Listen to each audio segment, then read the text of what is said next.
I'm here to introduce Dr. Emily Thomforde, who is our Maker Education and Computer Science Coordinator. She's been with us for about a year and a half, really, and will be continuing with us next year as we continue working on our computer science strategic implementation plan. Good evening, and thank you, President Camacho, Board of Trustees, and Superintendent McGee. I'm delighted to be here to be giving you an update on what has happened in computer science over the last year. As you can see, the first time I came to give you a report was March of 2018, so exactly a year ago. And coming here, since I have spoken to you last, a lot has happened. There's been an ad hoc subcommittee that's met three times. The K-12 computer science standards were adopted by the State Board of Education, and the strategic implementation plan draft was released. Now, it has not been adopted yet. The deadline to submit it to the legislature is this July, so we will be hearing about it. So I'd like to show you kind of where we're coming from. The introduction to the computer science standards really call out computer science as being, now in this day and age, a core subject. It is based on the readiness we're needing for college and career, and fundamentally it's about making all people into creators and innovators of technology, not just consumers of it. So here is a snapshot from 2017 of what we're seeing in computer science. The only accessible computer science data point we have is the AP Computer Science exam. So if you look at this graph, the black bars are the AP Computer Science A exam, which has existed for a number of years, is based in Java, the programming language Java, is very competitive and hard to get into, and math and algorithm based. And you'll see that the participants in that have been overwhelmingly male, overwhelmingly white and Asian.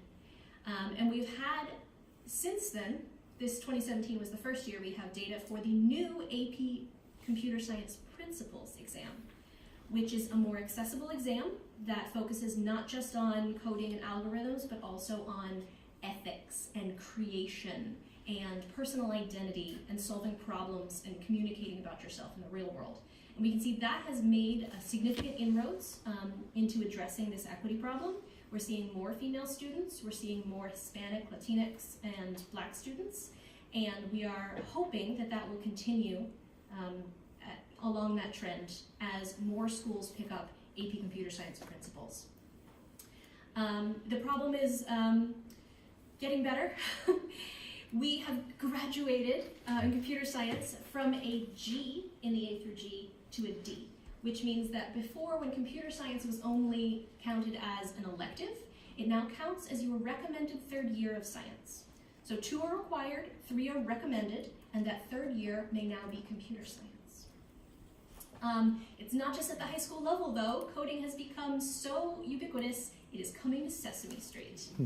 Apple just announced that as part of their new Apple TV+, the Sesame Workshop is making a program called Helpsters, which will teach computational thinking and basic coding concepts to very young children along the lines of helping people and solving problems.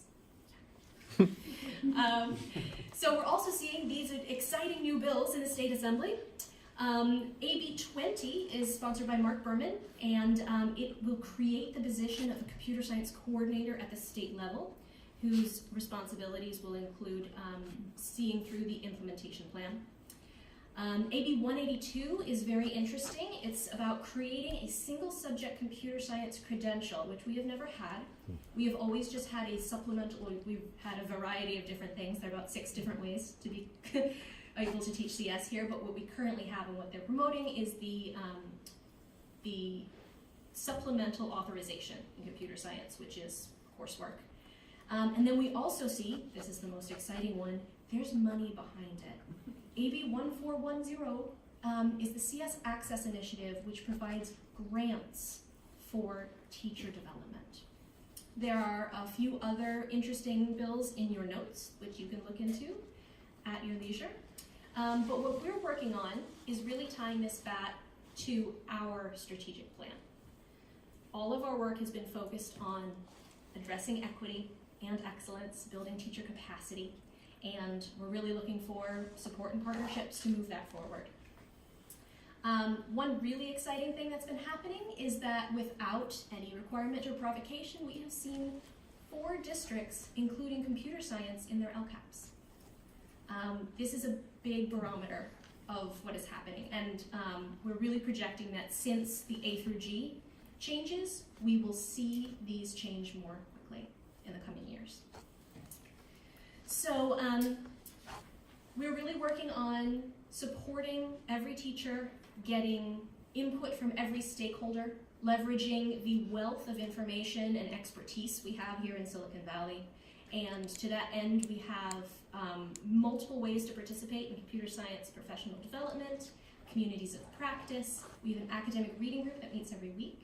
And we encourage you to come to this. The public, anyone can come to this. We do not require you to have any computer science knowledge, only to be an enthusiastic learner. Thank you very much. Thank you, Dr. M. Are there any questions? Mr. Ross.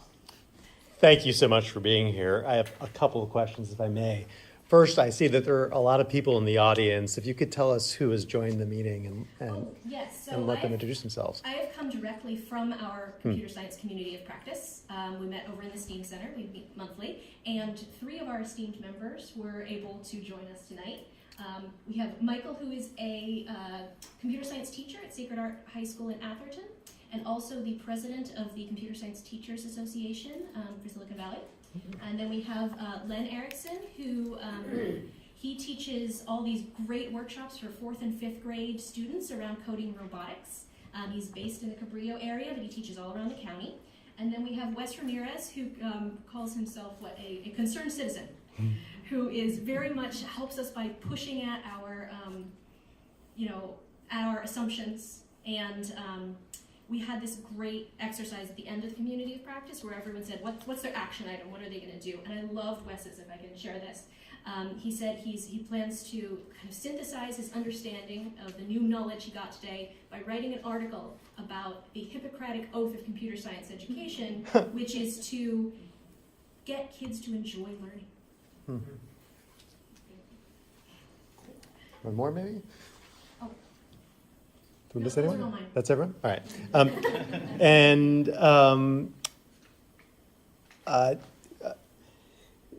could you give us an example of a service you've provided to a district to help them bring computer science to the classroom? Absolutely. So in Burlingame School District, they have commissioned a series of all-year teacher professional development workshops along the NGSS.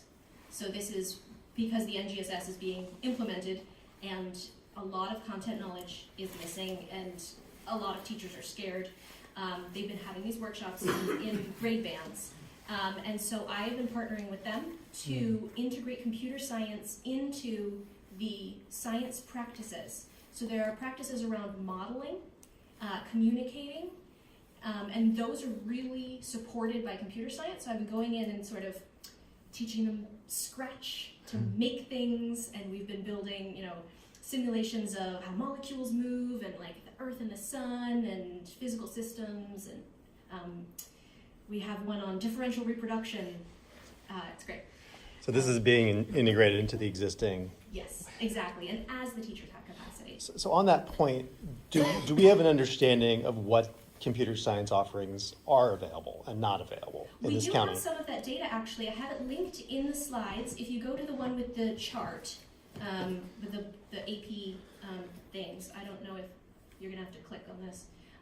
So in the notes, there is a link to the high school course provisions currently, and that is data we got out by examining every high school's course catalog and then confirming with administrators and teachers and everything.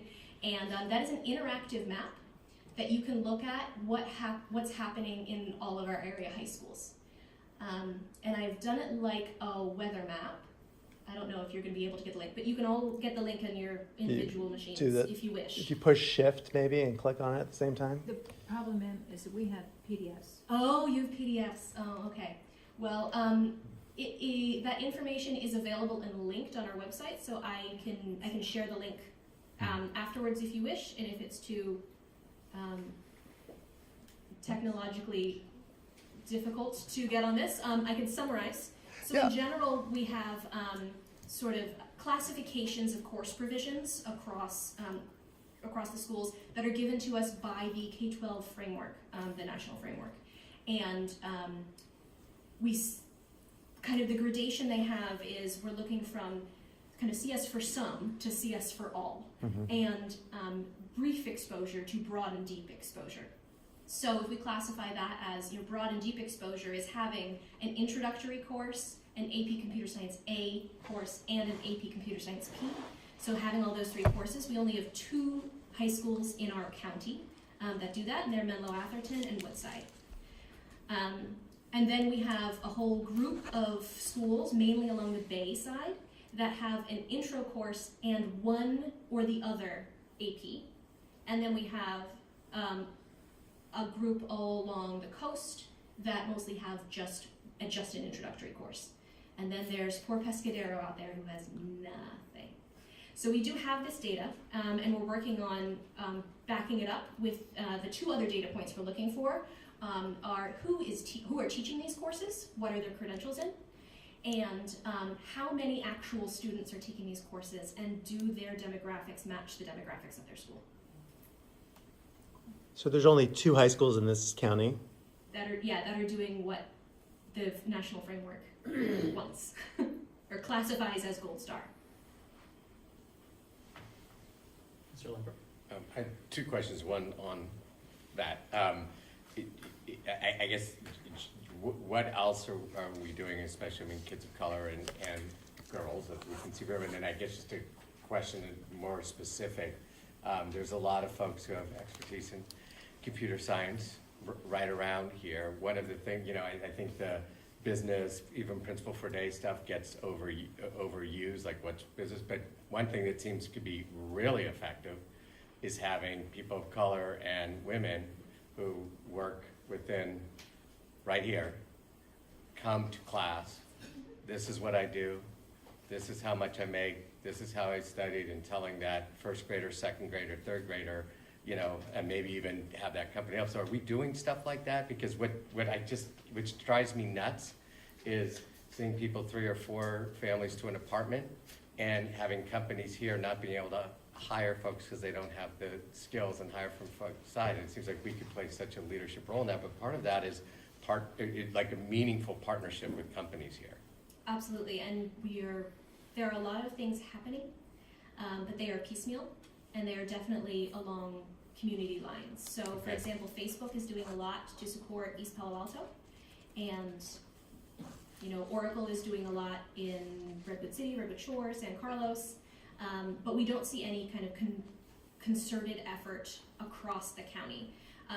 There is a program from Microsoft called TEALS, and that gets industry professionals in computer science to co-teach along with a high school teacher. Cool. So together they can manage a computer science class. Okay. And the idea is that eventually they will train themselves into obsolescence, because that teacher will then be able to take over that content knowledge by themselves.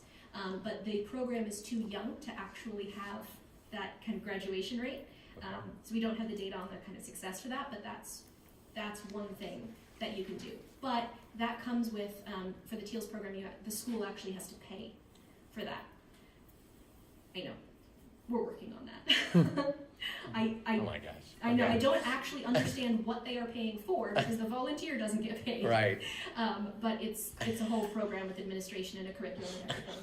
Oh, do you know, I Michael? actually do know what, so it's actually a nominal fee. It's Okay. like a $500 fee.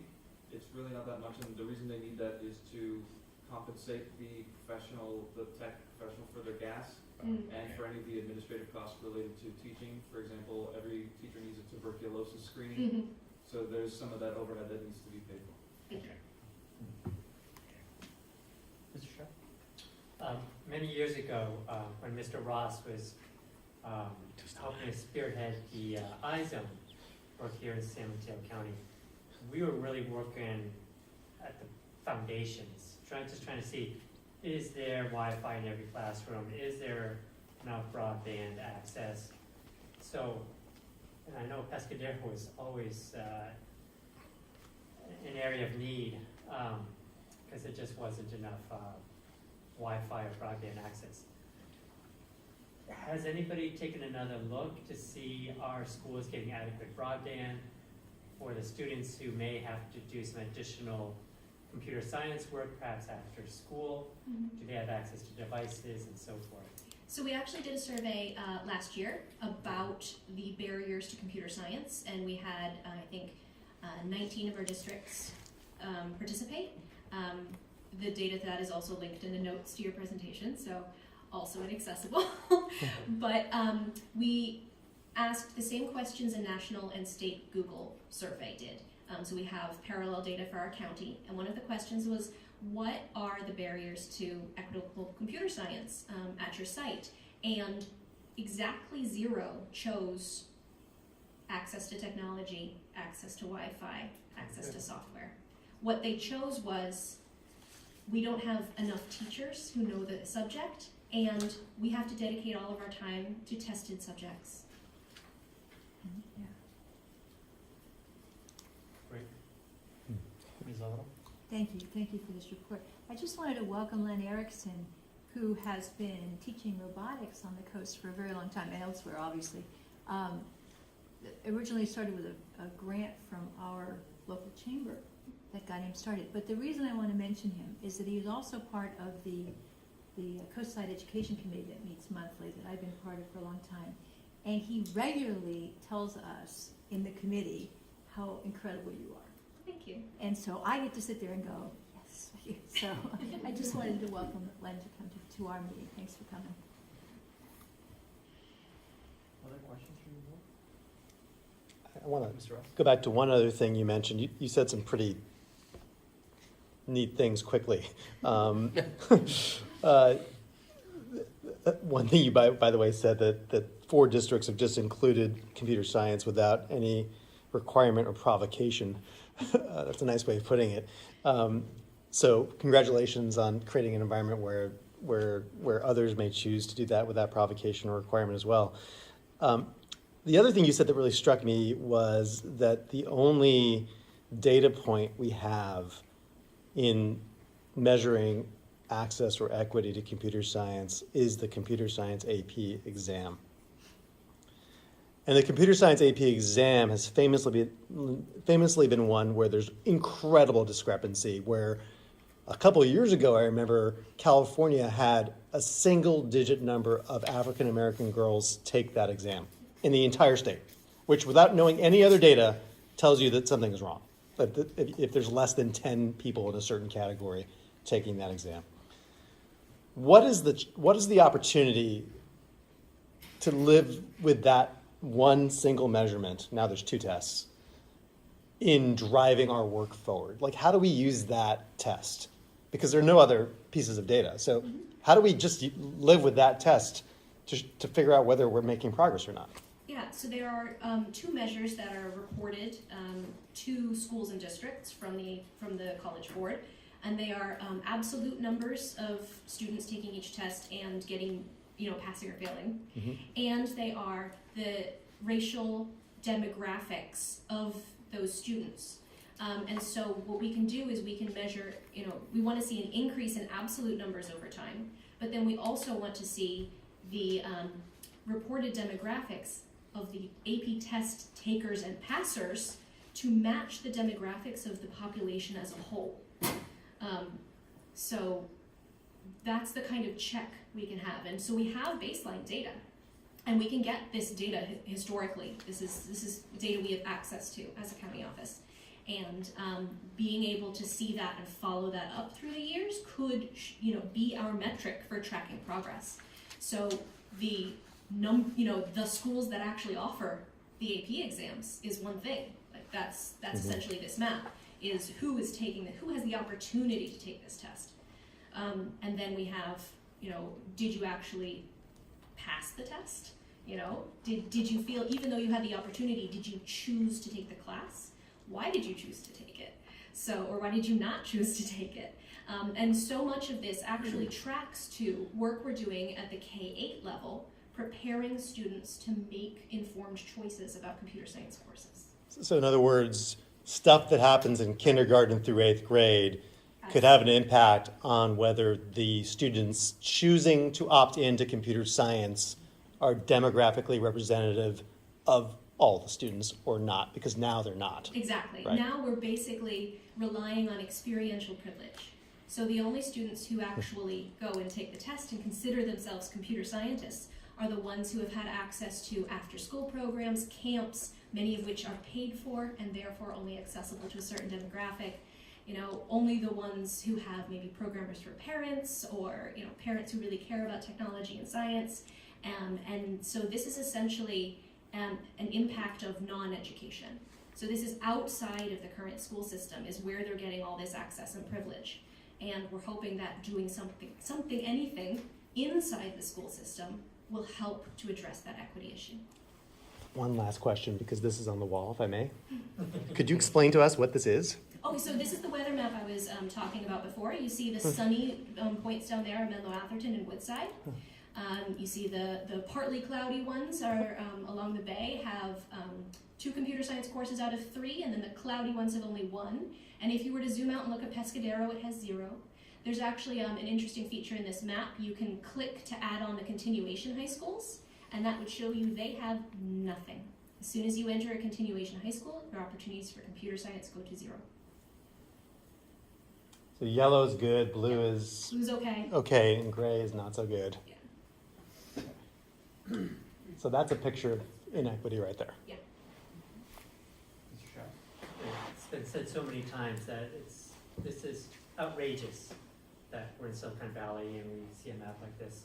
You know, I want to piggyback on what Mr. Lempert was just talking about in getting professionals into the classroom.